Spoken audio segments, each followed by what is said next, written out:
things they do, and you don't start doing reviews, and you can't review things and get credit because it's going to kill you in the end. So I'm trying to. That's my big goal this year, is to help trainees get to where they need to get. That's a good thing.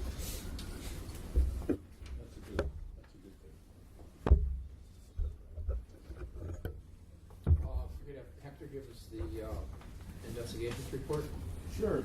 The state of appraisal cases in investigations right now, as of February 7th, the current active caseload is 79. The caseload that's over 1 year old right now is 30. It was down 5 from last month. New complaints coming in were 16. Cases referred to prosecutions totaled 16, and total closed for this month was 17. Also, Brian Weaver was out to Des Plaines to sit down with our investigators and go over some problematic cases and give us the benefit of his expertise. That concludes my report. Very good, sir. Do you ever do Corinne's report? I don't. Did she give you one? No. No, I can't do that. All right. Well, we can still have you give us administration report, though. Yeah. Seeing as how, I did go out to Des Plaines the last day of January, I think it was. Matt was out, but I sat at his desk and I gave him copious notes at about half a dozen of his files, the places to lead him to. Alan, Zach, and I sat for a while and went through a couple of cases, and I sent him data. And a lot of them have been reticent to contact me to get MLS data, but I provided. I never told them no. So I hopefully will be continuing to do that from time to time, go out to Des Plaines. I think I'm out there usually at least once a month or so, at some point. So I can keep that up. Thursday, I will be in Decatur for the farm managers and rural appraisers putting out a little breakout session for them around the year at their thing. So I'm going to be talking about 203, 2A, and use path. This is stuff farm appraisers get to do. Leanne's going to help me with a couple of little slide things here. We have Jim Blades has been renewed by the governor as of last week Friday. Oh, yay. So you're Yeah. officially indentured again. And Tom Gooding has also been indentured again. Yay! And Joel Ward, finally, Joe Ward's going to be on. was anointed on the same day. And of course, I called him up yesterday. I wasn't feeling well and I wasn't here. And I called him up and I said, well, nobody expects you to drive up here for tomorrow's meeting. He says, the funny thing was, I was in Oak Brook over the weekend and I just came back to Champaign. So I said, so Thursday, after the farm managers and rural appraisers thing, I will stop by Joel Ward's office and kind of sit down with him for a little bit, give him a booklet that you all have on board member things, and we'll talk for a while, then I'll head back to my vile pit of despair at home. And then, I'm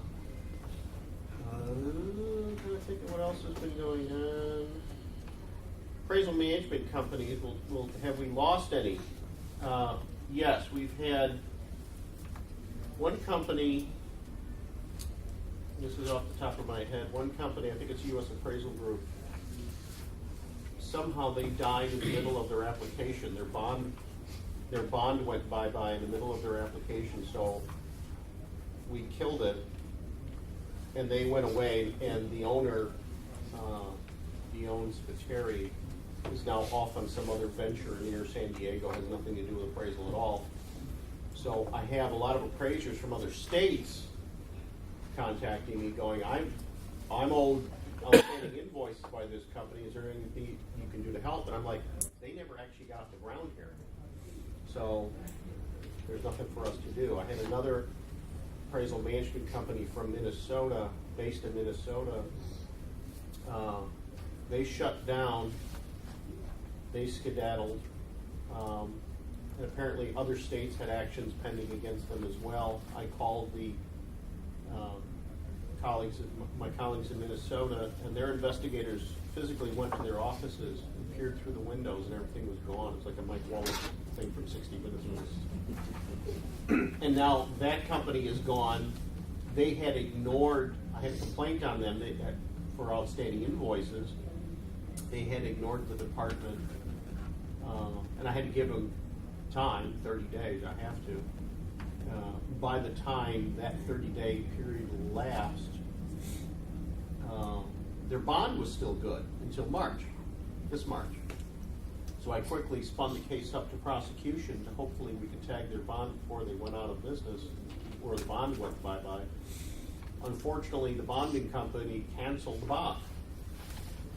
So we can't go after them. So I told Patrick, you might as well just close the case. There's no money they were gonna, there's no blood out of that turnip coming, so, we're not seeing a lot of that, but we're getting dribs and drabs back. And they're usually the very small, almost fly-by-nighty type enterprises. How does the bonding, I'm not really smart on the bonding issues. So how does a bonding company cancel the bond? Is it like after 6 months, or as soon as they find out that they're no longer good? Is there a time constraint? What do you say, GC, sir? Bonder man? Before you reply, it's nice to have you in the meeting, Mark, but please continue. The bond is as good as long as they pay their premium. If they don't pay the premium, the bonding company can cut it off. If they cut it off too early, then there's a question of liability of the bonding company to the purchaser. Okay. But, most cases, I think it's going to be they didn't pay their premium. I haven't had more than 4, 5 complaints on AMC since this all started in the end of August, which I thought we would have had 10 or 15 by now. And I do know there's a couple of other companies out there who are not paying appraisers in other states that are operating in this state. Not saying that they're not going to pay their appraisers, but I'm surprised I haven't gotten any screams. Brian, I think we've heard a number of cases in the past where AMCs were wholly owned subs of very large financial institutions. We Yeah. still have a lot of that. Is that working all right? Right now, I think, of course, Red Sky, I think, is owned by U.S. Bank. And I think they're the only ones I can think of that are exempt from having to register with us. Everybody else seems to have registered. There's even been a couple of engineering firms out of other states for some strange reason thought they had to register, and by the time I saw the application, it's like, okay, whatever. They didn't have to. Did we have an exemption? I didn't know we had an exemption in there if they were owned by a bank. I didn't think they were still exempted from registration. Well, it goes back to that Dodd-Frank language as far as. But which one would supersede though? If the statute says they must register, and if Dodd-Frank was construed to be setting the minimum, and a state would choose to regulate over and above, wouldn't they still be required to register? No, I think we're flying right below what the federal standards are as far as for the registration. Because I didn't think we had any exemption in our statute for them. The reason I know that was because when that was being drafted, that was a concern to try to capture all of the AMCs that's doing business in Illinois. I think we have that out language, the Dodd-Frank out language in the act, though. And I don't know if it refers to the final interim rule thing. Right. And I had just gotten something from Joe Maggs the other day. He had emailed me something about, well, the feds are now talking about they're finally going to come up with final rules for appraisal management companies. So I was eagerly opening up the document. And nah, there's really nothing in there. So I was all excited for nothing. The only thing in our act, I thought, referred to when the final draft or the final came down from the feds, if it happened to be different or in conflict, but I don't think that's here yet. So if it's not here yet, I don't know that should exempt them. I wasn't aware that there was an exemption for it. I thought it was capturing all of them, but there's a clause, it's been a while, but I think there's a clause or language in our act that in the event the final rule came down, we wouldn't be in conflict with that final rule. That's not been drafted. To my knowledge, that's not here yet. Therefore, I would have thought they would have had it registered. And they're not. They're not registered yet. It's just the one, I think. I think it's Red Sky. Midnight.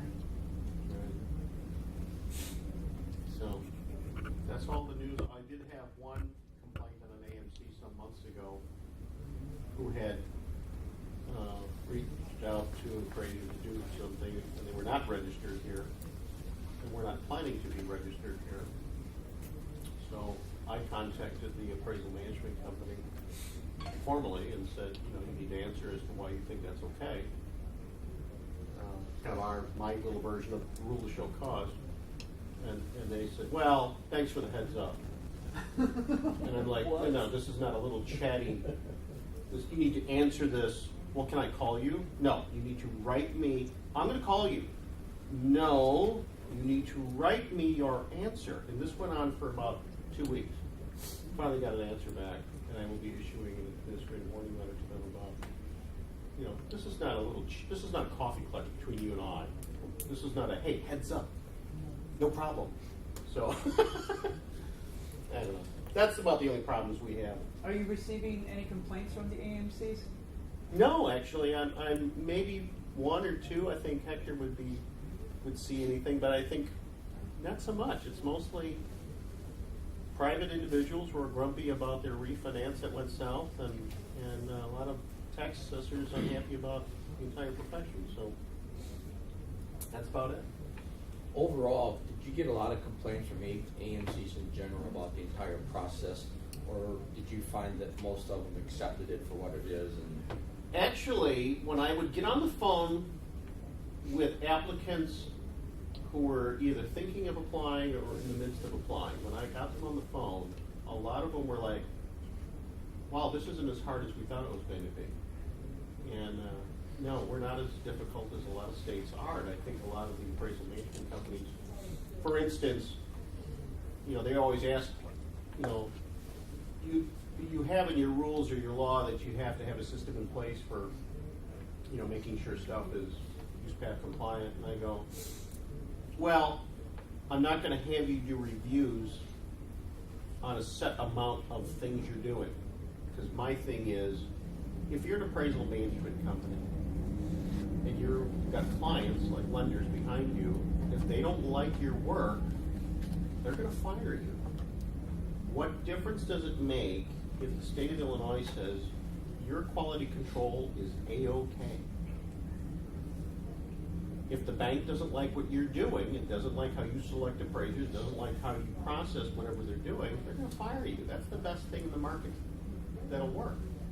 So there's no affirmative duty from us. We're not making you do anything more.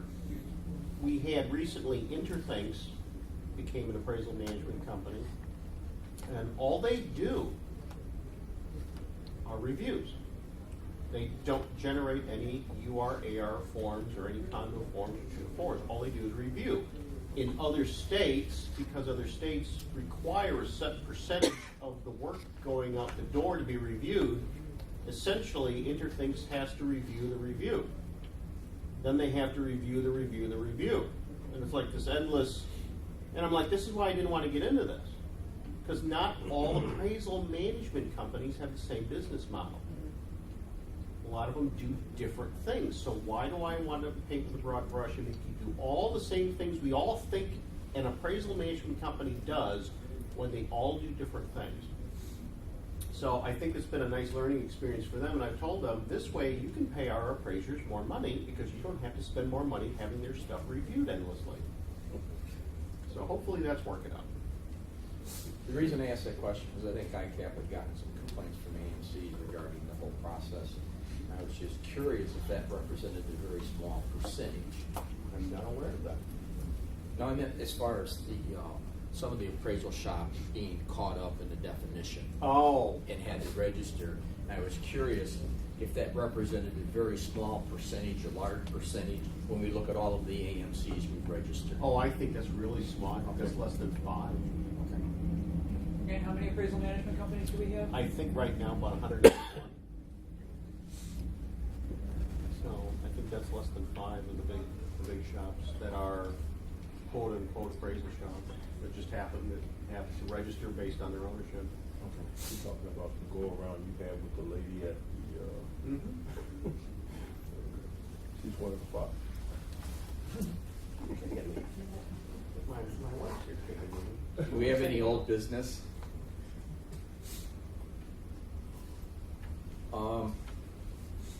Pete is from ICAP, Karen's from ICAP, I don't know if Pete or Karen, but I know ICAP had a board meeting and there was some discussion on proposed bills. Did you be able to maybe inform the board as to where that's sitting, what's going on with it? Yeah, so ICAP was, there were 3 bills submitted to ICAP at the last board meeting. One was from Bob Gorman, who was a previous board member, I believe.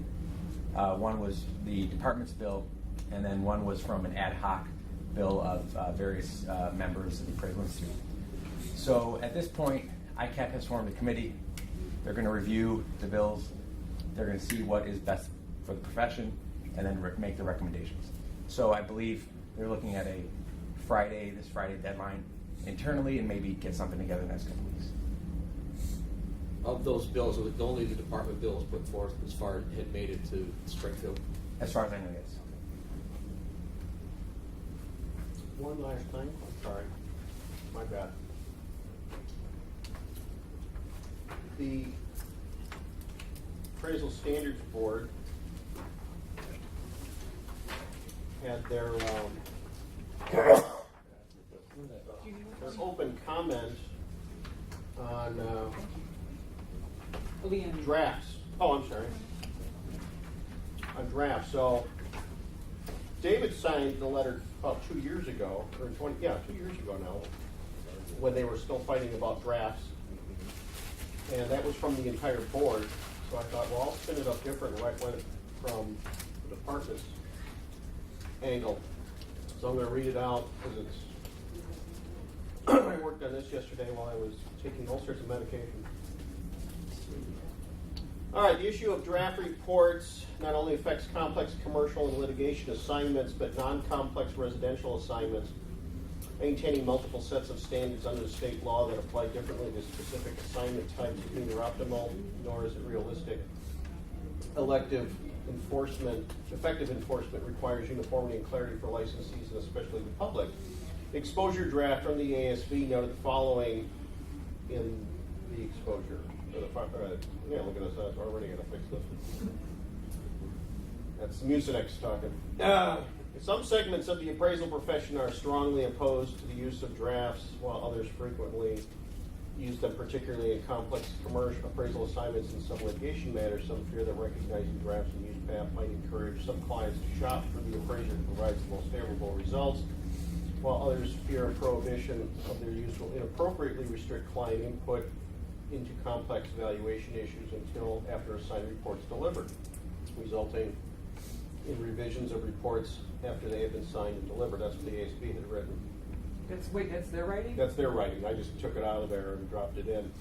And then mine is the next section. Commercial appraisers are the most significant users of drafts. Some insist that lender clients need drafts to address incomplete or erroneous data provided in cash flow models.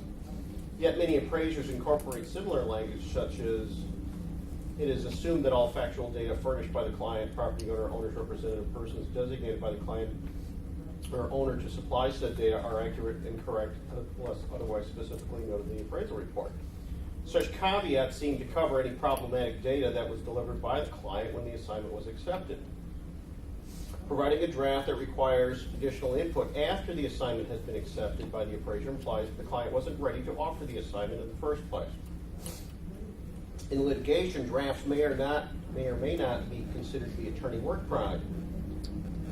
Drafts written to attorneys may be protected or subject to discovery. This is wholly dependent upon the court's jurisdiction. Appraisers with regard to communicating a draft directly to a client in a legal proceeding may not enjoy such privilege. Retention of a draft as a matter of discovery is up to the individual courts. If the ASB intends on defining retention requirements for drafts, then it would be advantageous to err on the side of caution. Some practitioners argue that drafts are exempt from USPAP requirements because they are not delivered upon completion of an assignment. The question is, who decides when the assignment is complete? Before delving into appropriate terminology, everyone needs to understand how draft reports are used and communicated in the broader market. What follows are actual excerpts from a variety of narrative reports. And I really pulled these out of random people upgrading from different companies. And they're all in there. It is our understanding that the draft of the appraisal will be submitted on or before September 30th of whatever year, and that 3 copies of the final appraisal reports addressed and submitted to the undersigned on or before October 3rd, together with your bill of services and the amount of draft reports with electronic files for cash flow model, executive summary. Please email the PDF of the draft reports, Argus model, and executive summary too. D, any valuation issues, comments will be presented to the appraiser through a letter prepared by. E, revised models must be included for value changes. F, the appraisal report. This appraisal report supersedes and voids any previous draft reports, including any analysis, evaluation conclusions issued in the hard copy by mail.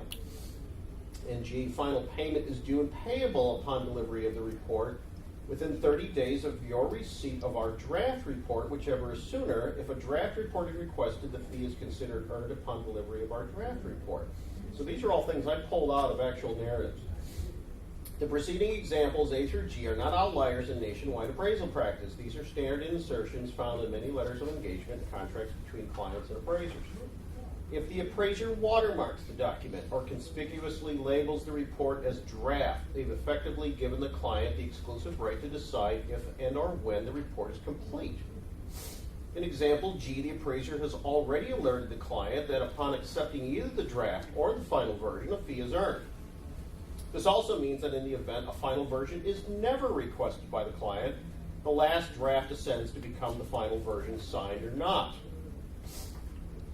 Example A shows how the draft has become accepted practice by clients and has a turn time of its own.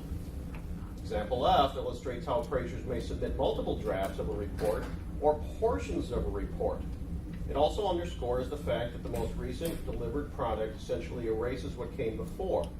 Still, most commercial appraisers include language in their limiting conditions such as none of the exhibits are to be removed, reproduced, or used apart from this report. Why then do they permit the client to examine and comment on segments of the report? If this is standard practice, then shouldn't all the various segments of the draft report be covered with retention language? An appraiser may submit to a client a narrative portion that discusses cap rate development, or separately in Argus DCF as in examples B and C. Is the ASB prepared to address all the individual elements that comprise a report? There may be cases where a core report is largely unchanged, yet there may be multiple DCF runs over time as a result of client input. Would each run be considered a draft separate from the narrative? In Illinois, under Section 1455.310 on professional conduct, it is consistent with a violation upon, quote, transmitting an unsigned assignment result to a client or end user client. Regardless of the nomenclature of final draft, or final version or draft, a licensee must sign the document. In Illinois, we find this addresses the problem of drafts as well as comp checks by residential licensees. The signature carries responsibility for the underlying document and its contents. Thus, in Illinois, it doesn't matter what appraisers and clients call the signed document. People are reticent to sign documents that aren't ready. This brings us back to residential appraising. The residential version of draft reporting was successfully addressed in AO 19, so that's all about doing unacceptable assignment. Yep. Residential appraisers who routinely complete assignments for lenders or AMCs do not sign complex agreements to provide drafts. Appraisers complete form of report assignments, sign and submit them in keeping with abbreviated turn times. Should the lender or AMC's quality control system request corrections or additional explanation, the appraiser simply resubmits another signed report. This may only happen once in a transaction or multiple times over the course of a few weeks. There may be as few as 2 or as many as 10 versions or more of the same report, each with a different signature date on our drafts. Without a doubt, clients have a keen interest in draft reports, but we shouldn't kid ourselves as to where clients focus their attention when presented with a draft. Draft reports are not submitted to clients merely for grammar and spell checking. Clients are not another set of eyes in the report. Clients scrutinize the process involving value and the outcome of value. The concern isn't about what clients do with the draft report. The concern is about what the appraiser does with the client's input. What is appropriate input? What is off limits? Do draft reports promote a partnership between a client and what should be a disinterested third party? Proposed retention requirements consider draft reports as a singular monolithic work product. In fact, as evidenced in examples B and C, the client is requesting 3 distinct segments of the draft report. An unintended consequence of a poorly worded definition could lead appraisers to offering preliminary value conclusions within their own engagement letters for service. Illinois has seen such letters and has dealt with them, hence today's hearing. Given what has been presented, I cannot support any offered definitions that permit clients or intended users in participating in the appraisal process and directly interfere with the appraiser's independence. So I'm not backing any of their definitions. I'll fix that one thing in the front. This is from me, it's not from the board. Also, in the first paragraph, put this in quotation marks to indicate that it is the exposure draft. That Okay. is their words. Okay. And then everything after that will be your words. Gotcha. Thank you. So, you guys could write your own if you want. The short fuse on this, I think they were 17th of February is when this has to be done. So that's why I dated this for Friday. Give me time to look at it and fix it, which I will do. If there's something from the board that should be sent. We can do that, but I mean, if it's Brian, his position, I mean. I'm just writing it from my position as a regulator, not from the board's position. Ours wouldn't be any different. No, I know, in fact, this is very good. But I just didn't know if we needed a additional support or anything else, just to say the board has a position. I hate also. letting go, I hate these comment periods going by us without something, Yeah. either from you or from me on this. And I thought this was important enough to do it. Obviously, there was something else in the exposure draft later on, but this was the item I wanted to fixate on. Because I see it as a problem from enforcement. Right. You know, imagine you run DCFs 4 or 5 times. Well, that's not the one that owns the final report. Well, which one? Oh, it's the middle one. Well, remember the other board member, Pat, he did mostly tax appeal. Right. And you don't know if you have a basis for a tax appeal until you go do some Correct. investigations. So. Right. And we used to do, even when I was at the staff at the savings and loan, we used to do sensitivity analysis on stuff. You play with cap Right. rates, and is that really a draft if I'm fiddling around with the cap rate? You know, I just think it's Pandora's box if they start defining what this stuff is. Yeah, it's gonna be tough. But it's going to be part of the next use path, do you think? Oh, yeah. They want Definitely. it. Oh, they want it bad. They want it. They want to put a They want it definition bad. in for interim Yeah. documentation, and you want to put a definition in for report draft. See, but then is that stuff gonna be discoverable or, you know, or? Well, that's why I or was- like retaining? Well, like you that's why I said? was saying, not everything is work product, Right. the turning work product, meaning what may be work product in South Carolina is not gonna be necessarily work product in Tennessee. So I don't know how you can paint with one brush and say, well, here, you can throw out all this other stuff. Well, it seems like the issues that were there before have not gone away. No. No, it didn't get in last use path, and it really, they haven't done anything, it shouldn't get into that. If you look at 15 and 16, years 2015, 2016, which are already published now, Mhm. were common. It's a huge expose Yeah. on the draft issue. And if they get their hands on it, it's gonna take 20 years to straighten out. Who is the engine that is trying to shove this? Standards Board. This is the ASB who's Yeah. trying to shove this down everyone's throat. Yeah. And what is the motivation? Something to do, sell books. I'm serious. You know what, you're right. You're right. They have no need to muddle into the kitchen. Mhm. No, not anymore. But There's they no just- push they from the just- lending side? No. Not really? No, lenders aren't. It's more legal, right? It's difficult enough for a lender to get a report agreed upon, a fee, and a time schedule, and get the damn thing in the office. That's true. Okay, so forget the draft. The drafts become rather pedantic when you're dealing with the corporate structure, and you've got 18 chefs from across the nation, and they're all, oh, let me get my hands in there.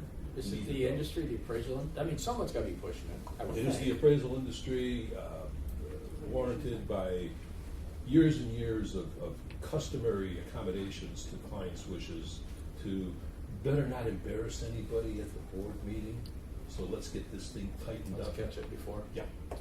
What I think the commercial appraisers, and this is after looking, and the funny thing is, even when I was pulling some of this language out of reports, it's on the internet. I can pull up a CBRE and a Cushman & Wakefield report all the live long day, even though they say it should not be posted on an advertisement. I can Google this all day long. You put self-contained appraisal report in your search engine, and you put in draft in the, but must contain these words, oh, you'll pull up a pile of stuff. And I pulled a lot of this off the internet. So the funny thing is, when you read the engagements that a lot of these lenders and go-between companies submit, if I was a commercial appraiser, I'd be screaming at this one point. You will pay us $250 per day, every day this report's late. What? You had better write us in writing as to why you need more time. And we may not accept it, and we may ding you. You're going to hit me $250 a day, and yet there's nothing in the contract dinging you $250 a day every day you're late with the check. Why are they rolling over for this? That's what I'd be screaming about instead of drafts, but whatever.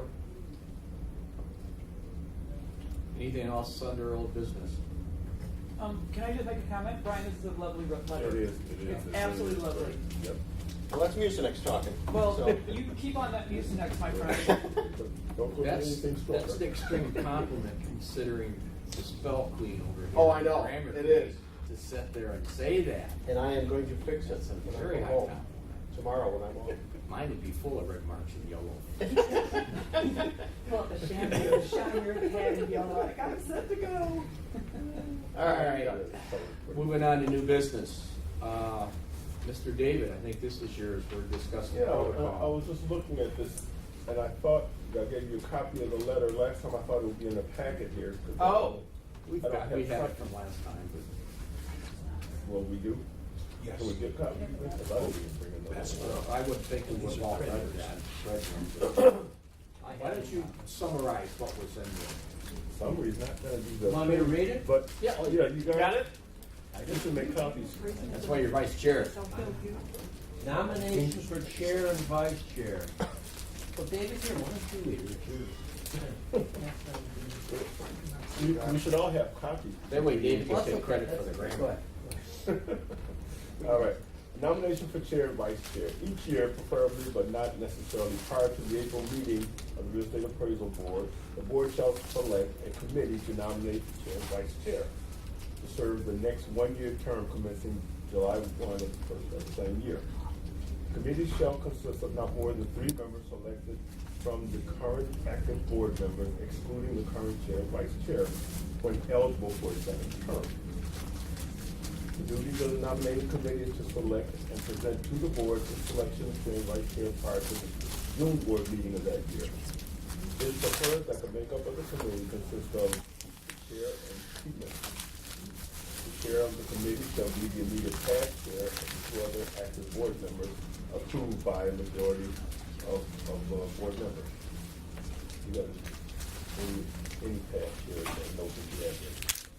The nomination for chair and vice chair is not limited to the selection of the nominating committee. Any active member of the board can nominate any other active member for the position of chair and vice chair. The position of chair and vice chair shall be determined by a majority vote of the board present at the time of the nomination.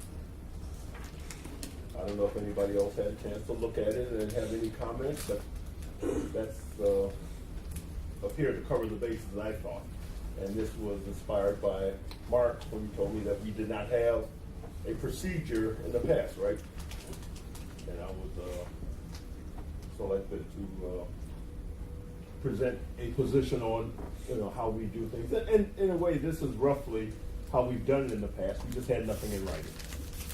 So is there any comment or is there anything that I might have left out that anybody? Only thing that I was thinking about, maybe it's just too obvious and to be assumed, is that anyone on the committee shouldn't have interest in serving as one of the two positions.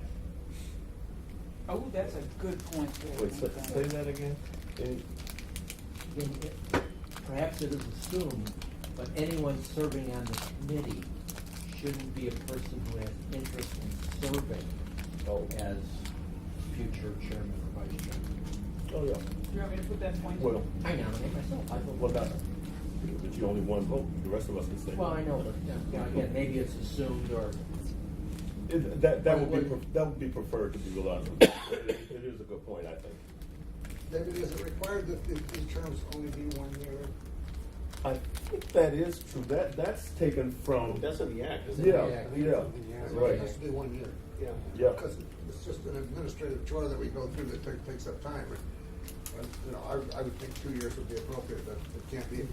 I wouldn't mind that either, but I think it's, it's written someplace else in other statutes. I think it's in our act. I'm not dealing with that part of it, I'm just dealing with the nomination, because the nomination is after all the members are selected or here already.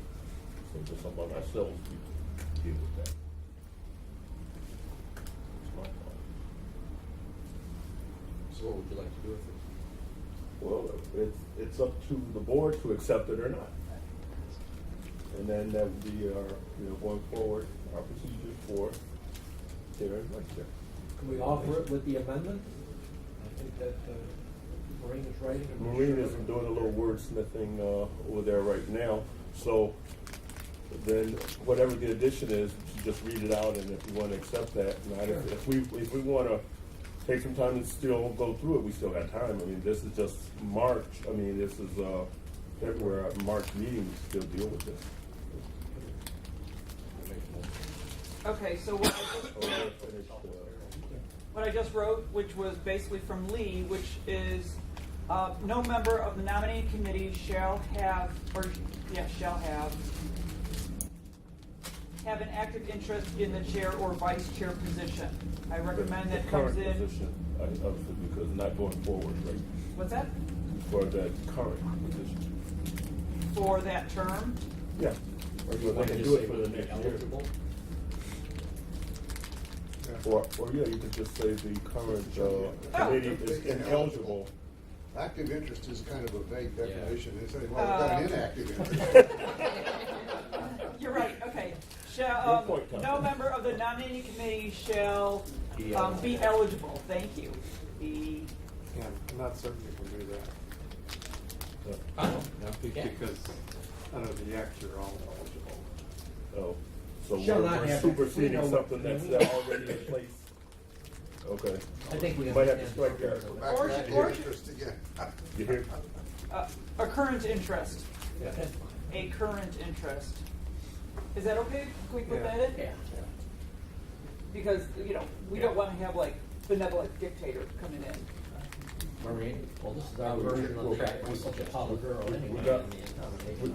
We got a dictator already here. It's like Egypt here, didn't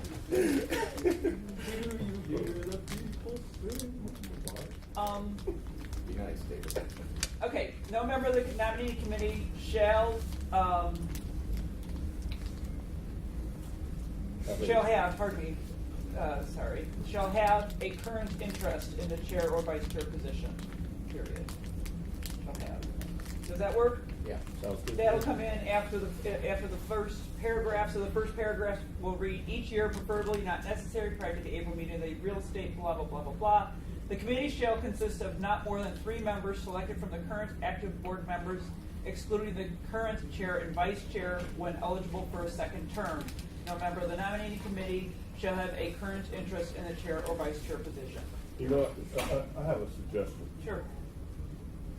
I nominate you to do a little wordsmithing on it. We bring it back next week for a vote. Next month for a vote. Sure. You want to do that? Sure, So you 'cause I can threw- add the Yeah. extra things you got And there. let the record show, I have no active or current interest in the chair or vice chair position, so I'll be more than happy to do You this. have an inactive. Oh, God, that was misleading. I am So so clean it up word-wise. There may be some Yeah. redundancies, and then we'll just vote on it next time. Is that okay with everybody? Sure, I'll play with it. Okay. member, so we don't No, have well, to make any motions or anything today. All right, moving on to use PAP. I'm sure we all received the use PAP shock. Yes, I will post that on our website, Use PAP check. use PAP checklist. It is now an interactive PDF, Oh, that was beautiful. and you'll be able to reset it on the first page. Hopefully you won't get too deep into it before you have to reset it again. It took me quite a long time. It was over 70, I think there was about 75 or 80 radio buttons I had to drop into this thing. But it covers everything into the past, into the current version of UsePath.